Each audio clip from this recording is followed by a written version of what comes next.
മാനിപ്പാനി വേദനിപ്പിച്ചാൽ മാത്രമല്ല ശിക്ഷ ലഭിക്കുന്നത്, വിവാഹം കഴിച്ച പെണ്ണിനോട് അനാദരവും ആ തോന്നിവാസവും വൃത്തികേടും ഇകഴ്ത്തലും ചെയ്തിട്ടുണ്ടോ അള്ളാഹു വെറുതെ വിടുമെന്നൊരാളും കരുതേണ്ടതില്ല. ചെയ്തു പോയിട്ടുണ്ടെങ്കിൽ എന്ന് കാല് പിടിച്ച് ചോദ ചെയ്തോ, അള്ളാഹുവിനോട് മാപ്പ് ചോദിച്ചോ, സ്വന്തം ഭാര്യയോട് എല്ലാം പറഞ്ഞിട്ട് ഒന്ന് സോറി പറഞ്ഞോ, ഒന്ന് പൊരുത്തം വാങ്ങിക്കോ.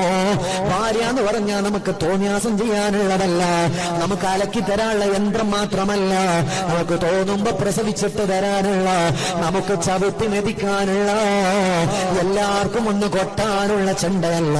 അത് വേറൊരു വാപ്പയുടെ ഉമ്മയുടെ മോളാണ്. ഇടങ്ങേറാക്കിയ കുടുങ്ങും വാപ്പ, വേദനിപ്പിച്ച ചോദിക്കുമല്ല, തമാശയാക്കിയാൽ അല്ലാഹു വെറുതെ വിടൂല.